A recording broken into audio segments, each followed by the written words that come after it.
नमस्कार दोस्तों, स्वागत है आपका हमारे चैनल टेल्स बाय यशु पर। यहाँ पर आपको मिलेंगी अनोखी और रोचक कहानियाँ। अगर आपको हमारी कहानियाँ पसंद आती हैं तो कृपया करके हमारी वीडियो को लाइक करें, इसको अपने दोस्तों के साथ शेयर करें और अगर आप इस चैनल पर नए हैं तो कृपया करके सब्सक्राइब करें। आपका हमारे चैनल पर विजिट करने के लिए बहुत बहुत धन्यवाद। चलिए आज की कहानी का सफर शुरू करते हैं। पिछले एपिसोड में हम सब ने सुना था कि जहाँ पर रिया अलेक्जेंडर ये दोनों अभी आर्यन से मिलने के लिए जा रहे थे तो उधर दूसरी तरफ मल्होत्रा हाउस में भी यहाँ पर श्वेता का काफी बुरा हाल था, क्योंकि श्वेता का दिल ये मानने के लिए तैयार ही नहीं था कि अब लक्ष्य जी इस दुनिया में नहीं रहे। वो भी अपने होशो आवास में न होते हुए यही बुदबुदा रही थी, लक्ष्य जी जरूर आएंगे। और इधर यहाँ पर नानी माँ ये सब देखकर काफी चिंतित थी। तो इधर क्योंकि वो नीचे से उन्हें आवाज लगा रही थी तो उधर से अब यहाँ पर करिश्मा कह देती है मैं कैसे उन्हें लेकर आ सकती हूँ। वो तो बस अपने हर एक सांस में यही पुकारे जा रही है नानी माँ कि लक्ष्य जी आएंगे। इधर किशन मामा भी ये सब बातें सुन लेते हैं जिन्हें काफी बुरा लगता है, लेकिन अब वो यहाँ पर श्वेता का खाना खिलाने के लिए वो वहाँ पर उसके कमरे में चले जाते हैं और वो वहाँ पर उसे खाना खिला भी देते हैं। तो इधर यशपाल अग्रवाल के पैलेस में यहाँ पर एक रूम की तरफ अब एक शख्स अपने कदमों को बढ़ाते हुए एक कमरे की तरफ जा रहा था। यहाँ पर इतनी खामोशी थी कि उस शख्स के बस कदमों की यही आवाज आ रही थी, टक टक की आवाज जिसे कोई भी आसानी से सुन सकता था। और ये अब एक कमरे की तरफ बढ़ जाता है और जैसे ही अब ये शख्स अब उस कमरे के पास जाता है तो उस कमरे के दरवाजे के पास जाकर अब अचानक से वो वहीं पर ही रुक जाता है। ऐसा मान पड़ता है कि जैसे यहाँ पर आने के बाद वो अपने मन में कुछ सोच रहा था, उसके मन में ना जाने क्या क्या चीजें चल रही थी। लेकिन अब थोड़ी देर वहां पर रुककर कुछ सोचने के बाद अब जैसे ही वो दरवाजे को खोलता है और दरवाजे को खोलने के बाद अब वो यहाँ पर इस कमरे के अंदर चला जाता है और इस दरवाजे को फिर से बंद कर देता है। दरवाजे को बंद करने के बाद ये शख्स अब जब यहाँ पर सामने की तरफ देखता है तो वहाँ पर एक 30 साल का एक आदमी चेयर पर बंधा हुआ था। सच में उसके हाथ पैरों को बांधा गया था, उसके मुंह को, हालांकि उसके मुंह पर कोई भी टेप नहीं थी, वो आसानी से बात कर सकता था। इधर जैसे ही 30 साल का ये आदमी जो कि चेयर पर बंधा था वो जैसे ही शख्स को देखता है तो मानो वो अब अपने गुस्से को कंट्रोल करने की कोशिश कर रहा था। उसे अपने सामने खड़े हुए इस शख्स को देखकर बहुत ही गुस्सा आ रहा था। सच कहें तो अगर अभी इसके हाथ खुले होते तो वो भी मार कर इसका जो हाल करता कि उसकी 7 पुश्ते तक उसको याद रखती, क्योंकि ये 30 साल का ये आदमी ये भी काफी हिम्मत वाला था, क्योंकि ये शख्स कोई और नहीं बल्कि ये शख्स यहाँ पर लक्ष्य जी थे। लक्ष्य यहाँ पर लक्ष्य को किडनैप करके यशपाल अग्रवाल के पैलेस में रखा हुआ था और वो बस अब यहाँ पर अपने सामने वाले बंदे को ऐसे देख रहे थे जैसे वो अभी अपने गुस्से भरी नजरों से ही उसे ऐसे ही पसंद कर देंगे। इधर अब यहाँ पर लक्ष्य जी को ऐसे बंधा हुआ देखकर अब वो शख्स हंसते हुए ही कहता है, उम्मीद करता हूँ कि आपकी खातिरदारी में कोई भी कमी नहीं हुई होगी लक्ष्य जी। हाँ, सच में मैंने देखो अपनी तरफ से कोई भी कमी नहीं की है। मैं जानता हूँ कि तुम मल्होत्रा परिवार के दामाद हो, इसलिए देखो मैं भी मल्होत्रा परिवार का ही दामाद हूँ तो देखो इसलिए खातिरदारी तो बनती ही है। वो बात है कि मैं बहुत पहले उनका दामाद बन गया था, लेकिन मैं अब तुम उनके बाद में बने हो। लेकिन अगर देखा जाए तो रिश्ता तो हमारा सेम जैसा ही है, बस थोड़ा सा अपग्रेडेड है, क्योंकि मैं फूफा जी की कैटेगरी में आता हूँ और तुम अभी भी बच्चे हो, रिश्ते में भी और वैसे भी। देखो ना तुम्हारी क्या हालत हो रखी है। तुम्हारी ये हालत देखकर मुझे बहुत ही तरस आ रहा है। बस इसीलिए पूछ रहा हूँ, यहाँ पर रहने में तुम्हें किसी भी तरह की कोई दिक्कत तो नहीं है। वैसे वैसे मैं तुम्हें एक बात बताना चाहता था। इधर अब उसकी इन बातों को सुनकर लक्ष्य अब ऐसे हो रखा था जैसे वो बिल्कुल भी उसकी किसी भी बात को सुनने में इंटरेस्टेड नहीं है। लक्ष्य उसे एक पल और भी यहाँ पर अपनी आंखों के सामने बर्दाश्त नहीं कर पा रहा था, लेकिन क्योंकि लक्ष्य के हाथ पैर बंधे हुए थे तो उसके पास अब कोई ऑप्शन भी नहीं था। इवन लक्ष्य तो इस शख्स के से अब जैसे घृणा सी कर रहा था, और जैसे ये शख्स कहता है कि मैं एक बात कहूँ तो यहाँ पर लक्ष्य अपने चेहरे को उससे दूसरी तरफ फेर लेता है। इधर लक्ष्य को ये सब करता हुआ देखकर अब ये शख्स यहाँ पर लक्ष्य के पास जाता है और अब उसको गुस्सा आ जाता है, क्योंकि उसे बिल्कुल भी अच्छा नहीं लगता कि लक्ष्य जी उसे इग्नोर कर रहे हैं। इसलिए वो यहाँ पर लक्ष्य के पास जाता है और गुस्से से लक्ष्य के फेस को अपने हाथ से पकड़ता है और उसके फेस को दबाते हुए कहता है, एक बात कहूँ, चाहे तुम कितना भी मुझे नकारने की कोशिश कर लो, चाहे तुम कितना भी मुंह फेर लो, लेकिन जो मैं तुझे कहने के लिए आया हूँ वो तो मैं कह कर ही रहूंगा। इन बातों को सुनकर अब यहाँ पर लक्ष्य का गुस्सा और भी गहरा हो जाता है। वो भी यहाँ पर और भी ज्यादा गुस्से से अब अपने हाथ पैर को झटकने की कोशिश करता है कि बस किसी भी तरह से उसके हाथ पैर खुल जाए और वो यहाँ पर प्रत्युष दीवान को अभी एक करारा जवाब दे, क्योंकि अब वो अपने मुंह से बोलकर इसे जवाब नहीं देना चाहता था, बल्कि वो यहाँ पर उसे अब एक जोर का पंच मारकर इसका जवाब देना चाहता था।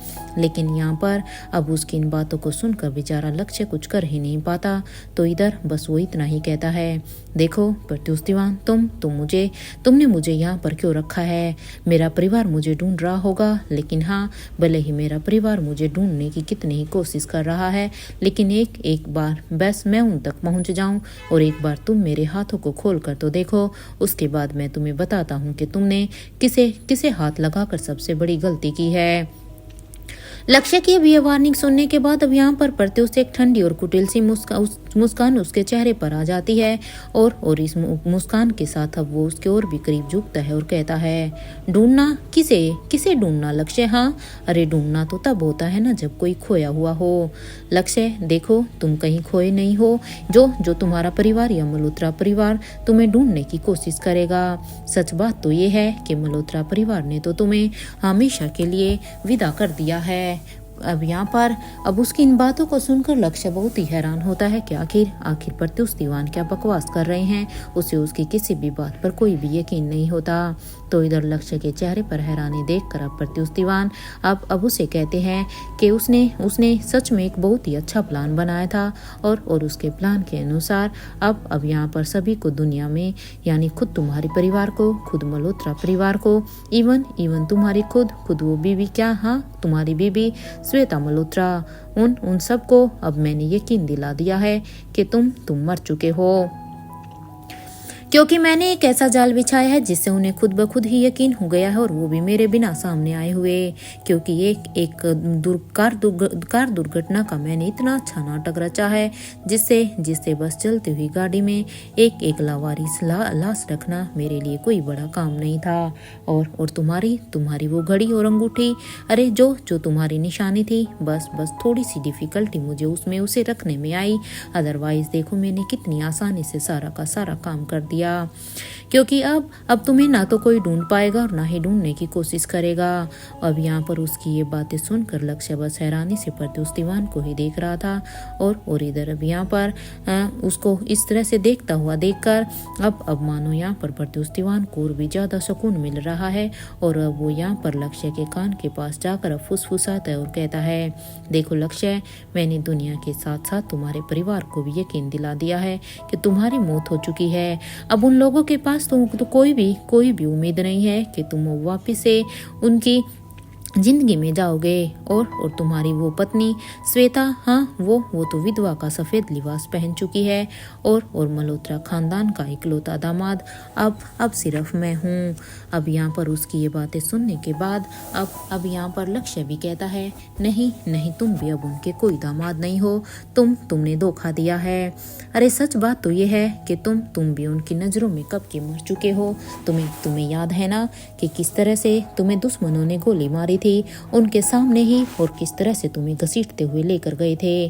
तो तुम्हें क्या लगता है, हाँ तुम मुझे उनके सामने मरा हुआ साबित करके तुम खुद उनके सामने जिंदा रह सकते हो? हाँ देखो, ऐसा बिल्कुल भी नहीं हो सकता है।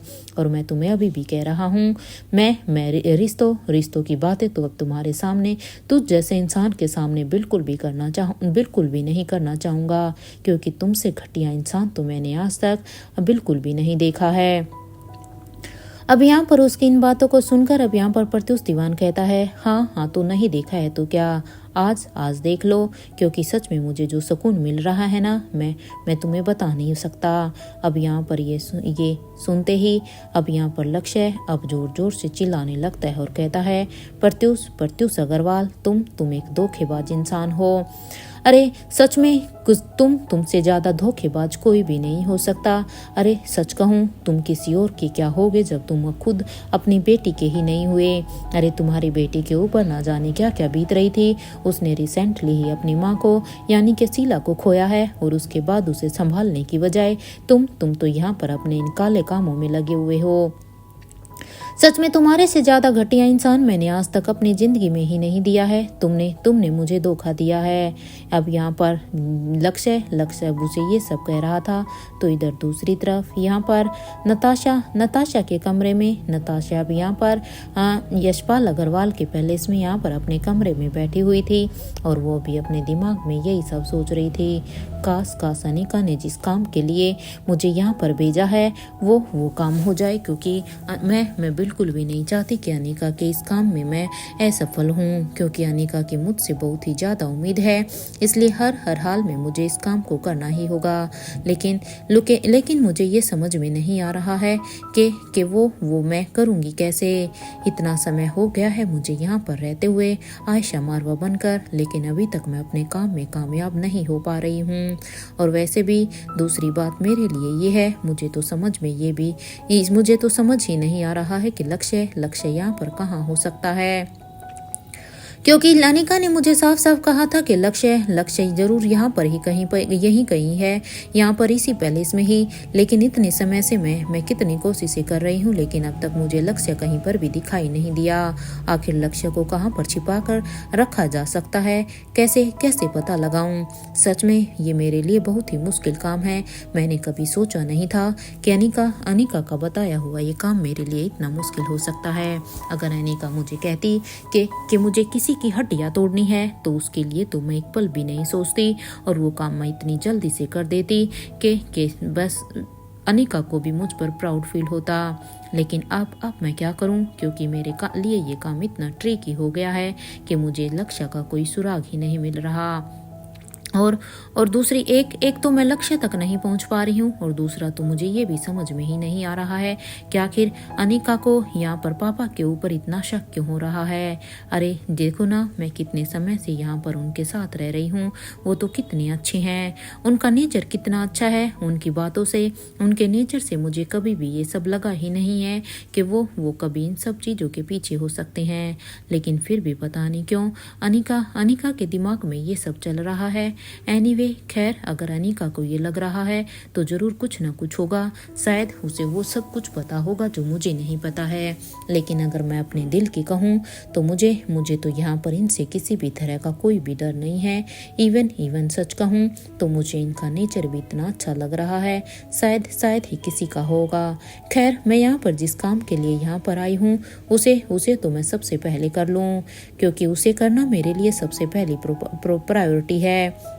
और सबसे बड़ी बात तो मेरे लिए ये है कि राहुल मारवा को होश कब तक आएगा, क्योंकि सच में यहाँ पर आने के बाद तो खुद मुझे ऐसा लग रहा है जैसे मैं भी यहाँ पर फंसती ही जा रही हूँ। एक तो मुझे लक्ष्य का कोई भी सुराग नहीं मिल रहा, और दूसरी तरफ कितने समय हो गया है यहाँ पर राहुल भी अभी तक अपने उसी मूर्छित अवस्था में ही है।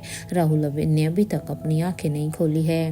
हालांकि मैंने खुद देखा है कि पापा ने राहुल के लिए कितने बड़े से बड़े डॉक्टर को यहाँ पर बुलाया है। इवन वो तो अभी भी यही सोच रहे हैं कि ये रोहित मारवा है, उन्हें उन्हें अभी तक ये नहीं पता कि ये रोहित मारवा नहीं है, बल्कि ये राहुल मारवा है।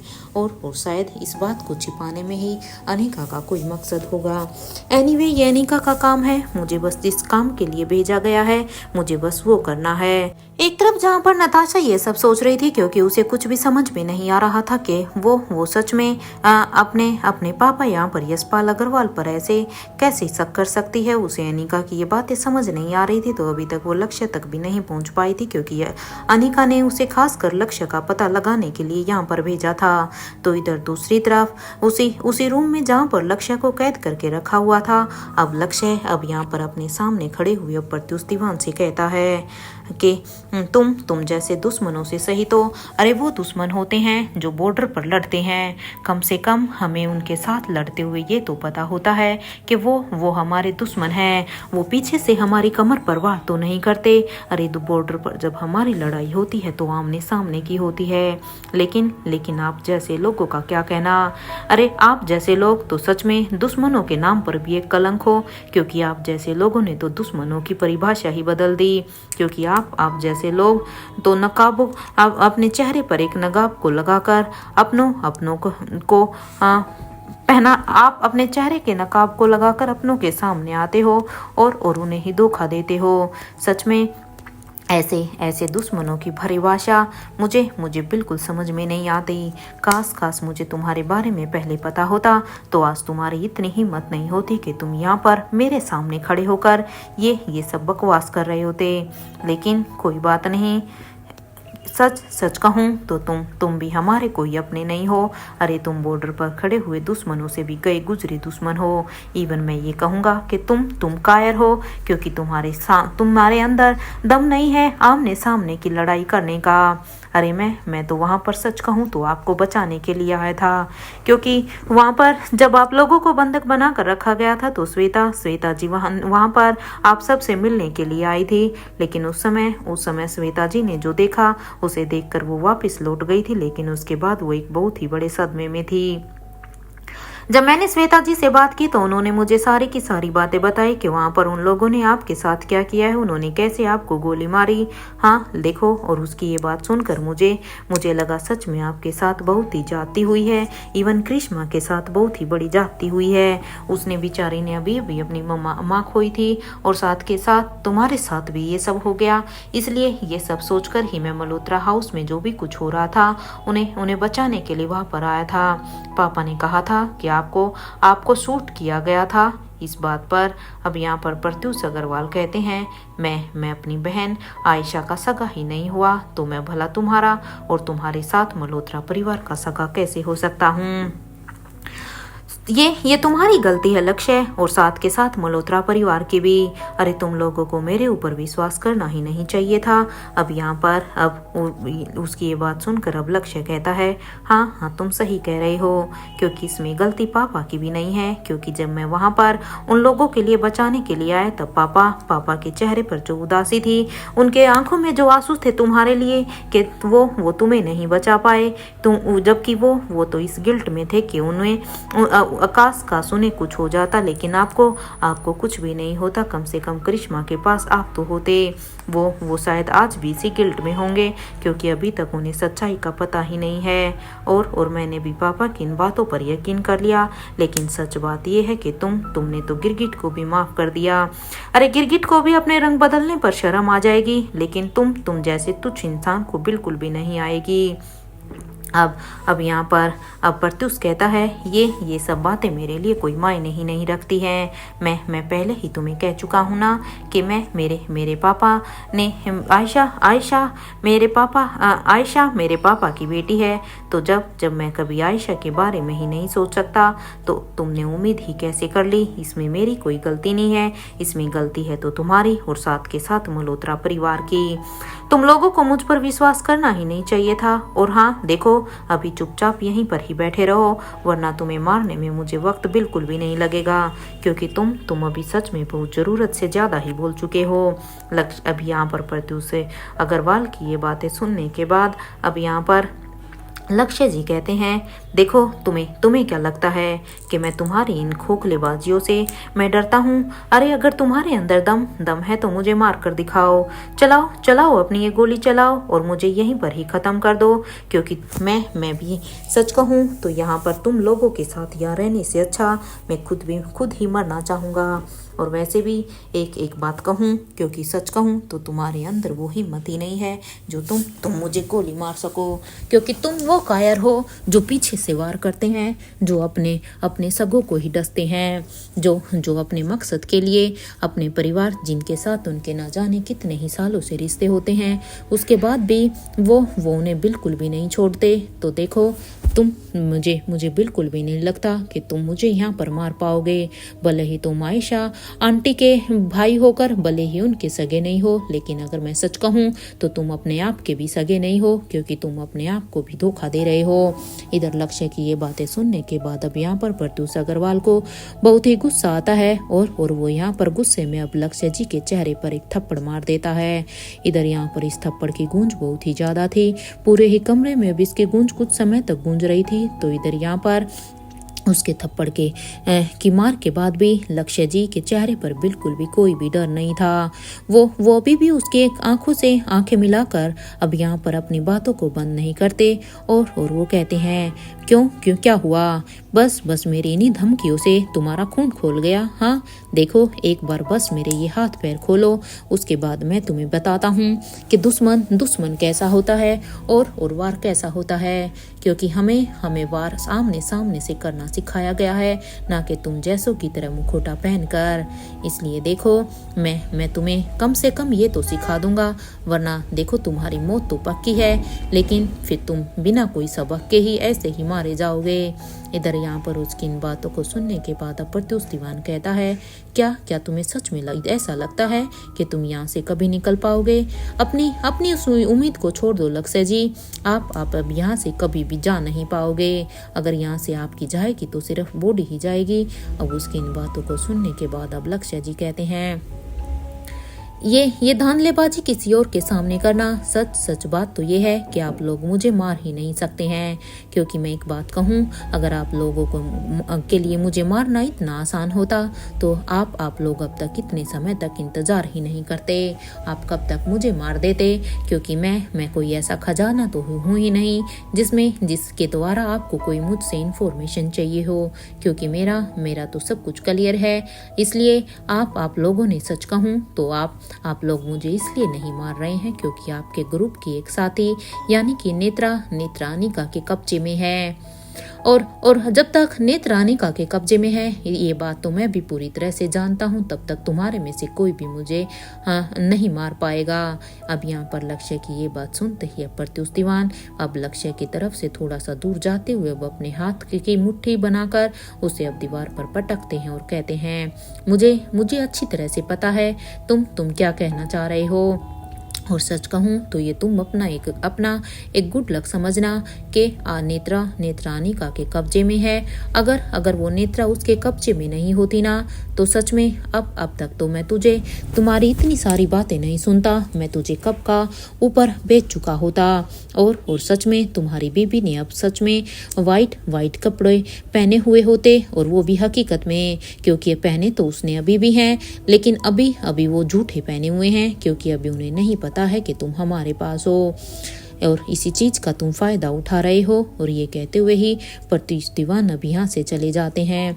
प्रत्युष दीवान यहाँ पर अब अपने गुस्से में अपने पैरों को पटकते हुए वहां से चले गए थे, क्योंकि प्रत्युष दीवान यहाँ पर लक्ष्य जी की आंखों में अपने लिए एक डर अपने नाम का एक डर उसकी आंखों में देखने के लिए आए थे। लेकिन क्योंकि लक्ष्य जी तो खुद एक आर्मी ऑफिसर थे, उसने ना जाने ऐसे कितने ही दुश्मनों का सामना किया था। लक्ष्य को डराना तो दूर, यहाँ पर लक्ष्य तो उसकी आंखों से आंखें मिलाने से अपनी पलकों तक को भी नहीं झपका रहे थे। इधर प्रत्युष के जाने के बाद अब यहाँ लक्ष्य अब यहाँ पर कुछ देर तक यहाँ पर सोचने लगता है। लक्ष्य के दिमाग में भी यहाँ पर कुछ और ही चल रहा था। वो अब अपने मन में यही सोच रहा था, अब तक तो निखिल को मेरी लोकेशन मिल जानी चाहिए थी। अरे इतना वक्त हो गया है, उन्होंने मेरी लोकेशन फाइंड क्यों नहीं की है? अब तक वो यहाँ पर पहुँचे क्यों नहीं है कि मैंने तो अपनी लोकेशन कब क्यों नहीं सेंड कर दी थी? तो क्या सच में उन्हें मेरे यहाँ पर होने का पता ही नहीं है? मेरी उम्मीद, अब सच कहूँ मुझे तो कब से उम्मीद थी कि वो लोग मुझे यहाँ पर बचाने के लिए जरूर आएंगे। कहीं ऐसा तो नहीं है कि उन्हें अब तक मेरी लोकेशन ही ना मिली हो और वो मुझे अब तक यहाँ पर ढूंढ ही नहीं पा रहे हो। नहीं, ऐसा नहीं हो सकता। मुझे अनिका के ऊपर पूरा विश्वास है, क्योंकि अनिका मुझे जरूर यहाँ पर ढूंढने के लिए आएगी। अनिका मुझे यहाँ जरूर बचा लेगी, क्योंकि मैं अच्छी तरह से जानता हूँ अनिका के पास भी अपना बहुत सारा काम होता है, और शायद इसी वजह से वो, या फिर उसने कोई ऐसा प्लान बनाया होगा जिसके थ्रू वो मुझ तक पहुँच सकती है। मुझे बस थोड़े समय का और इंतजार करना होगा। मैं इस तरह से अपनी उम्मीद नहीं हार सकता। जहाँ लक्ष्य भी अपने ही मन में ये सब सोच रहा था, तो वहीं यहाँ पर दूसरी तरफ नताशा के दिमाग में अभी भी यही सब चल रहा था कि बस समझ में ही नहीं आता है कि राहुल मारवा को होश क्यों नहीं आ रहा है। अरे दुनिया भर के डॉक्टरों से तो पापा उसका ट्रीटमेंट करा चुके हैं। आखिर ऐसा क्या हो गया? कितना लंबा समय हो गया है। अब तो सच कहूँ मुझे भी उसको लेकर काफी चिंता हो रही है।